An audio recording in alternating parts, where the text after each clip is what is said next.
In pre-independence India, there were two individuals who Muslims looked up to. One was Muhammad Ali Jinnah, and the other was the Nizam of Hyderabad, Mir Usman Ali Khan, who represented the Muslim nobility. However, the relationship between them was unusually fragile, which went to the extent of the Nizam banning Jinnah from entering Hyderabad. It was 13th April 1919.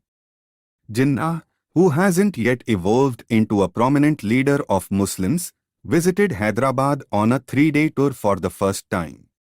One of his engagements included a public speech. Since he was a part of Annie Besant's Home Rule movement, the Nizam did not want him to speak politics in his state. So he conveyed his message to Jinnah through assistant Kotwal Venkatrama Reddy. Jinnah refused to comply with verbal order conveyed to him by a lower rung official and went ahead with his speech, inviting the wrath of the Hyderabad ruler. Jinnah was charged with insulting the Nizam and banned from entering into Hyderabad territory without an express permission from the Nizam. While Jinnah protested the manner in which he was treated, the Nizam did not relent.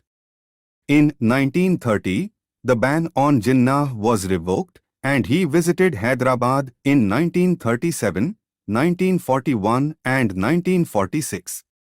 However, he met the Nizam only once.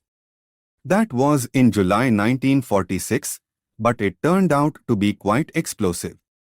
A year before India's independence, the Nizam wanted to appoint Sir Mirza Ismail as the president of his executive council, who was considered to be a liberal Muslim.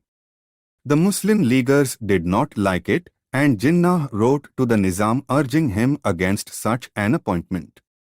But the Nizam ignored Jinnah's advice.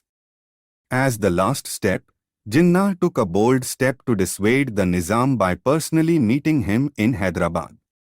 A detailed account was given by Sir Mirza Ismail in his book My Public Life, quoting Nawab Hoshyar Jan, who was one of the eyewitnesses. Jinnah entered the room smoking a cigar and seated himself in front of the Nizam with legs outstretched. The Nizam took it as an affront to him and bursted out, "Do you know who I am? Is this the way you behave towards the Nizam of Hyderabad?" Jinnah was shocked and flabbergasted.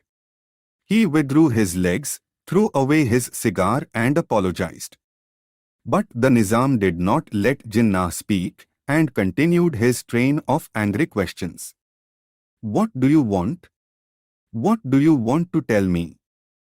Jinnah tried to say something, but the Nizam did not let him and told him, "I do not want any outside interference in my affairs. I can take care of the interests of my own people.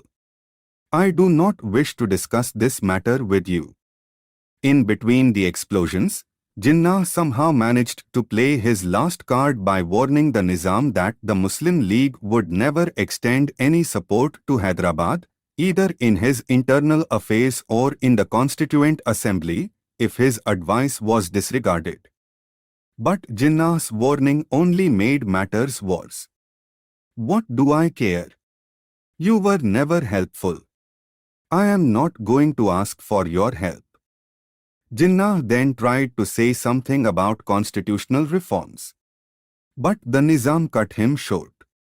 "I am a busy person, Mr. Jinnah. I cannot go into details with you. If you wish to discuss the reforms, please go and see the minister in charge. Anything more?" "No." "Then goodbye."